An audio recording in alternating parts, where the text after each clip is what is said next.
नमस्कार, मैं हरप्रीत कौर अपने YouTube चैनल हरप्रीत कौर के ज़ुबानी कविता किस्से कहानी में पुनः आप सभी सुनने वालों का हार्दिक अभिनंदन करती हूँ।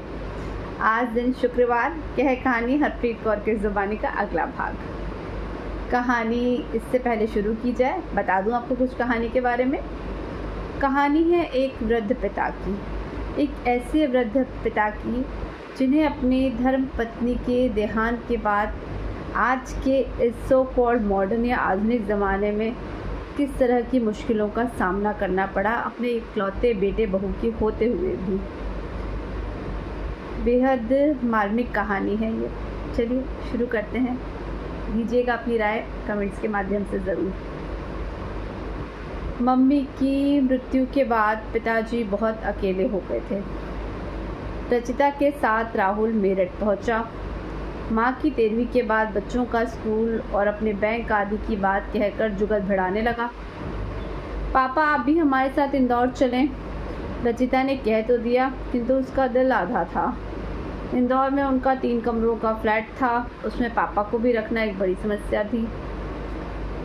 मैं इस घर को छोड़कर कहीं नहीं जाऊंगा। पापा ने जब अपना अंतिम फैसला सुनाया तो उसकी जान में जान आई।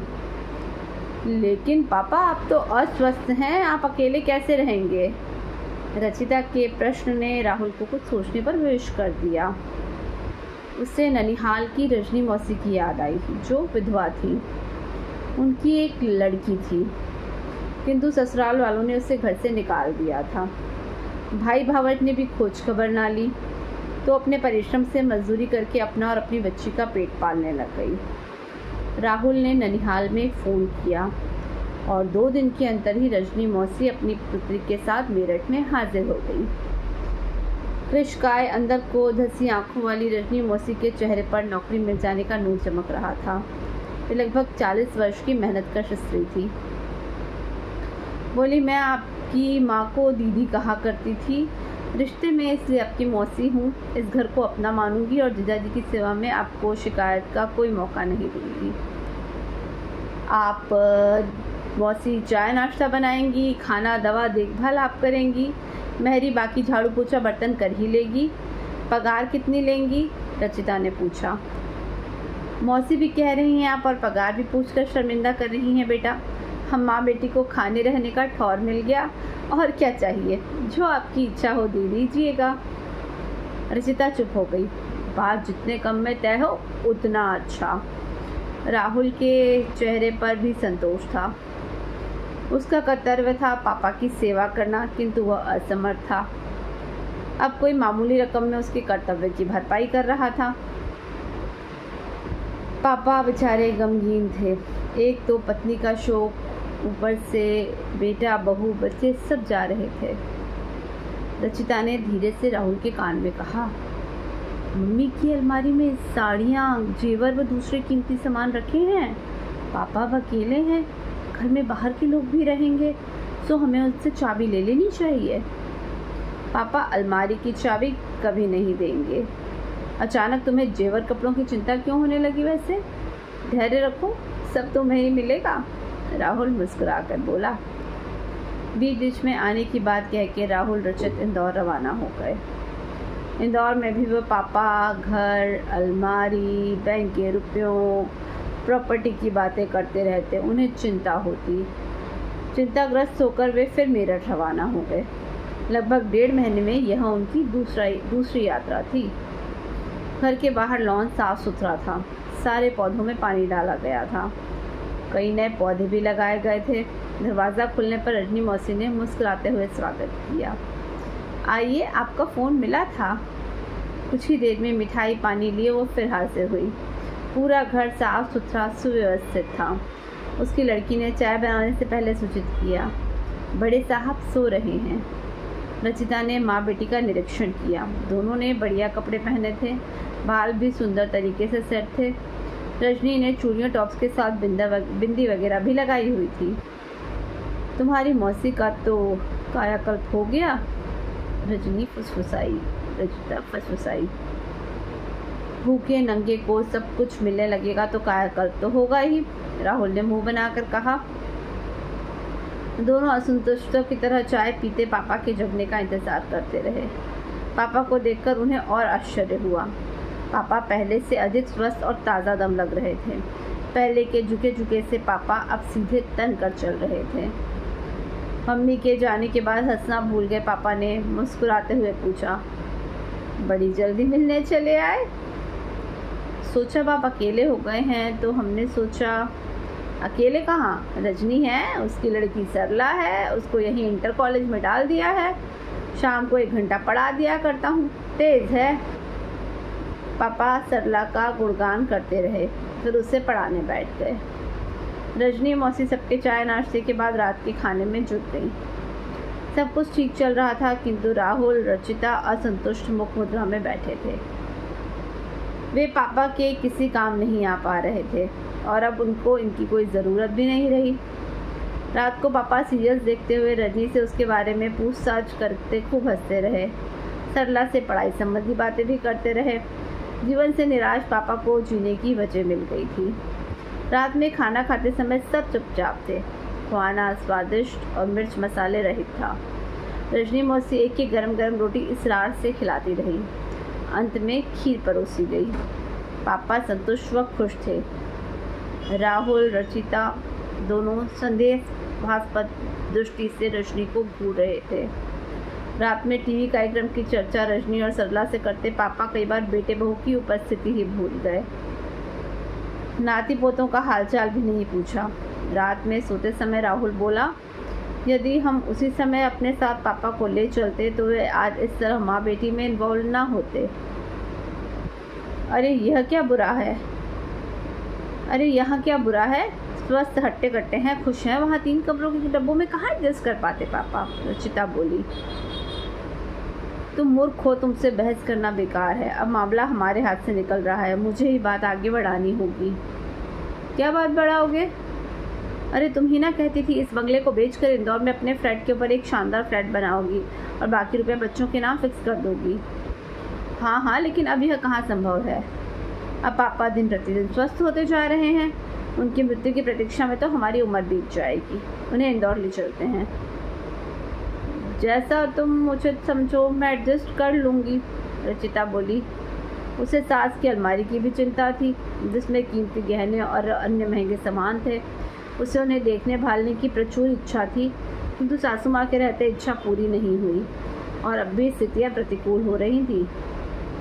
अगले 2 दिन रजनी मौसी का सब सेवा भाव देखा। नाश्ता, खाना, पापा के सारे कपड़े, बेडशीट, तौलिया आदि धोना, पापा के शरीर और सिर पर जैतून की तेल से मालिश करना। उस दौरान पापा के चेहरे पर अपरिमित सुख शांति छाई रहती थी। तुरंत गुनगुने पानी से स्नान, जिसमें मौसी पूरी मदद करती। फिर उनका हल्का नाश्ता कराना, यानी चपाती, सब्जी, ताज़ा मट्ठा आदि। किंतु रजनी मौसी ने राहुल रचिता के लिए अलग से देसी घी का हलवा और पोहा बनाया, जो सबने बहुत मज़ा लेकर खाया। राहुल समझ गया था कि पापा के स्वास्थ्य में निरंतर सुधार का कारण क्या है। वह उनकी इतनी सेवा कभी नहीं कर सकता था। तब भी हिम्मत जुटाकर उसने शब्दों द्वारा पापा को बांधने का प्रयास किया। पापा, आप यहाँ कब तक दूसरों की दया पर निर्भर रहेंगे? हमारे साथ इंदौर चलिए, वहाँ नाती पोतों का साथ मिलेगा, सब साथ रहेंगे। मैं किसी की दया पर निर्भर नहीं हूँ। रजनी काम करती है, उसका पैसा देता हूँ। वहाँ तुम्हारा घर छोटा है, तुम लोग मुश्किल में पड़ जाओगे।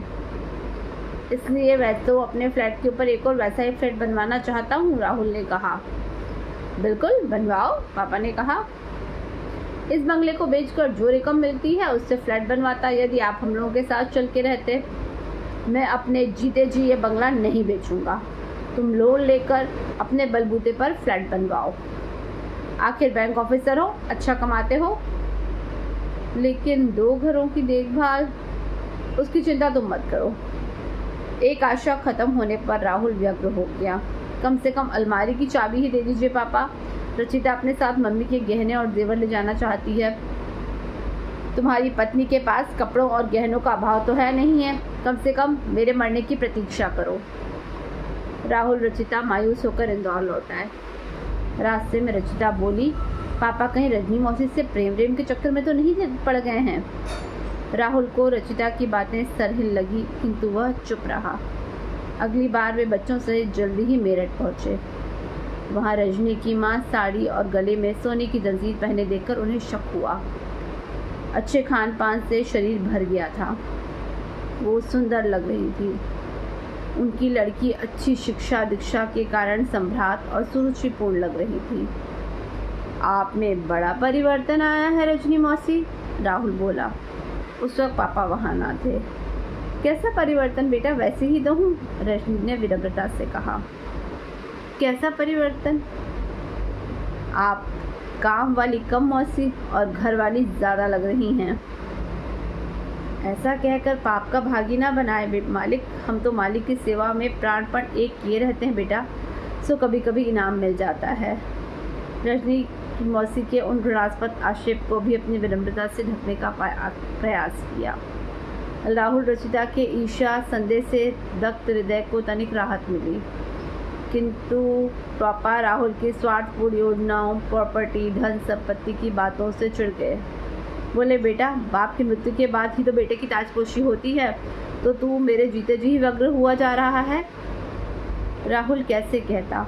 जीर्ण शीर्ण कुंभलाए पापा को रजनी मौसी अपने परिश्रम से दिनों दिन स्वस्थ प्रसन्न करती जा रही हैं, सो दूर दूर तक उनकी मृत्यु के आसार नजर नहीं आ रहे और उसके गाड़ी वाड़ी, बैंक बैलेंस आदि के सपने धाराशायी हो गए थे।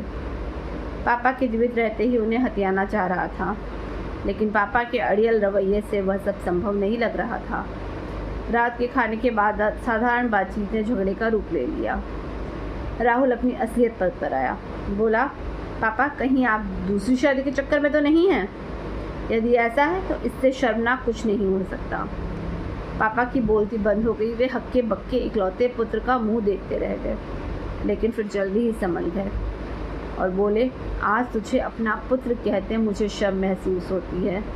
एक निस्वार्थ स्त्री जिसने तेरे मरते हुए बाप को आराम और सुख के 2 पल दिए, तूने उसी को गाली दी, साथ ही अपने जन्मदाता को भी शर्मसार किया। मैं तुझे यहाँ एक पल भी बर्दाश्त नहीं कर सकता।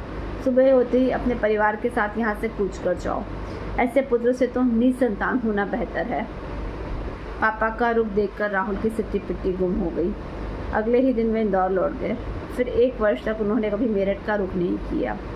रजनी मौसी स्वयं फ़ोन करके पापा की खबर देती रहती थी। एक दिन पता चला पापा बाथरूम में गिर गए हैं। उनके कूल्हे की हड्डी टूट गई है। राहुल एक दिन के लिए आया अवश्य, किंतु कूल्हे की हड्डी के ऑपरेशन के कारण उन्हें हाई डोज एनेस्थीसिया दी गई थी, तो पापा से भेंट नहीं हुई। ऑपरेशन के बाद राहुल अगले ही दिन लौट आया। उसका एक वकील मित्र था, मनमोहन। उसने और रजनी मौसी ने बढ़ चढ़ कर पापा की सेवा की। इससे राहुल निश्चिंत में था। चूँकि मनमोहन पापा की प्रॉपर्टी और धन की देखभाल करता था, इससे राहुल उनसे संपर्क बनाए रखता था। पापा फिर बिस्तर से नहीं उठ पाए। वे बिस्तर के होकर रह गए थे। रजनी, मनमोहन ने राहुल रचिता को आने के लिए कहा, किंतु उन्होंने बच्चों की परीक्षा और अन्य व्यवस्थाओं का बहाना बनाया। अंत में उन्हें पापा की मृत्यु का समाचार मिला और राहुल पत्नी और बच्चों सहित तुरंत मेरठ पहुंच गया। वहाँ पिता के निष्पन्न शरीर को देखकर उसकी आंखों में आंसू नहीं आए। लोग रजनी मौसी की बहुत प्रशंसा कर रहे थे कि उसने पापा की सेवा की। वह घर का सदस्य नहीं कर सकता था। एक अजीब सा भाव उसके मन, मस्तिष्क और शरीर में छाया था। गुरुतर भाव। सब कुछ मेरा। मैं इस घर, खेत, खलिहान, बैंक बैलेंस सब का मालिक। मेरे ऊपर कोई नहीं। जो इच्छा हो करो। कोई डांट टपट, आदेश, अवज्ञा नहीं। राहुल को लगा वह सिंहासन पर बैठा है और उसकी ताजपोशी हो रही है। यह एहसास नया नहीं था। एक पीढ़ी के गुजर जाने के बाद दूसरी पीढ़ी के बड़े को यह सत्ता सुख हमेशा ऐसे ही तो आनंदित करता है। तब बच्चे बुजुर्गों की मृत्यु से दुख नहीं वरन संतोष का अनुभव करते हैं। अचानक उसकी वक्र दृष्टि रजनी मौसी पर पड़ी। उसने धीरे किंतु विषपूर्ण स्वर में कहा, 13वीं के बाद तुम माँ बेटी को मैं एक क्षण भी यहाँ नहीं देखना चाहता। इस तरह पिता की मृतदेह की उपस्थिति में उसने रजनी मौसी, जिसने उसके और रचिता की कर्तव्यों का बखूबी निर्वाह किया था, का पत्ता ही काट दिया। मनमोहन ने कुछ बोलने का प्रयास किया, किंतु उसने इशारे से चुप करा दिया। वह अंतिम संस्कार के पूर्व किसी प्रकार का तमाशा नहीं चाहता था। रजनी चुपचाप रोती रही। अंतिम संस्कार के बाद राहुल की महत्ता जैसे और बढ़ गई। पिता को मुखाग्नि देकर वह समाज के संभ्रांत लोगों के बीच बैठा दीन दुनिया की बातें करता रहा। उनके जाते ही उसके भीतर शांत बैठा परिवार का मुखिया फिर जाग गया। वह मनमोहन से पिता की संपत्ति का ब्यौरा लेने लगा और रजनी मौसी को अगले ही जन जाने का आदेश सुना दिया। मनमोहन ने उसे समझाया, राहुल रुक जाओ, 13वीं तो हो जाने दो। बिल्कुल नहीं, तुम्हें नहीं पता इस स्त्री के कारण मुझे मेरे पिता से दूर रहना पड़ा। मुझे अंतिम समय कुछ ना कर पाने का पितृकर्ज चढ़ गया। किंतु रजनी मौसी ने अथक परिश्रम तो किया, तो कम से कम 13वीं की रस्म। कैसी 13वीं? उसके लिए हम फिर आएंगे। इतनी लंबी छुट्टी ना मुझे मिलेगी ना मेरे बच्चों को स्कूल से। पर उसके पूर्व मैं घर लॉक करके जाऊंगा, लॉकर से गहने निकलवा लूँगा, रुपए अपने खाते में ट्रांसफ़र करवा लूँगा, घर अलमारी के कीमती सामान ठिकाने लगा दूँगा। किंतु तुम ऐसा नहीं कर सकते। अच्छा, भला आप कौन रोकेगा मुझे? तुम्हारे पिता की वसीयत। उन्होंने 13वीं के दिन मुझसे वसीयत पढ़ने को कहा था, किंतु तुम्हारी जल्दबाजी के कारण आज ही मुझे तुम्हें बताना पड़ेगा कि यह घर वे रजनी मौसी के नाम कर गए हैं और बैंक के रुपयों का 50% वे किसी अनाथ आश्रम को देकर गए हैं और बाकी 50% तुम्हारे बच्चों के नाम पर करके गए हैं, जो उन्हें बालिग होने पर मिलेगा। अलमारी में जो लॉकर के जेवर हैं वे तुम्हारी पत्नी को देकर गए हैं। राहुल के पैरों तले ज़मीन खिसक गई। वह विस्मय से मुंह खोले मनमोहन को ताकता रहा। स्त्री पुरुष केवल एक ही रिश्ता नहीं होता। तुमने उन पर, एक वृद्ध व्यक्ति पर चरित्रहीनता का आक्षेप लगाकर अंतिम समय में उन्हें बहुत कष्ट पहुंचाया, जिसका तुम्हें पश्चाताप करना होगा। मनमोहन ने अपनी वाणी को विराम दिया और उसे हिकारत से देखते हुए चला गया। सिसक कर रोती रजनी के सामने आंखें उठाने की हिम्मत नहीं रह गई थी राहुल में। वह वैसे ही सिर झुकाए बैठा रह गया। कैसी लगी दोस्तों कहानी? ज़रूर बताइएगा अपने कमेंट्स के माध्यम से। बहुत सुंदर संदेश देती कहानी। ऐसे पेड़ जो फल दे ना दे पर छाया ज़रूर देते हैं। अपने बड़ों की, बुज़ुर्गों की अहमियत समझिए। बहुत शुक्रिया कहानी सुनने के लिए। इंतज़ार करिए ऐसी कहानियों के लिए। लाइक करें, कमेंट करें और सब्सक्राइब करना ना भूलिए। हरप्रीत कौर के ज़ुबानी, कविता, किस्से, कहानी।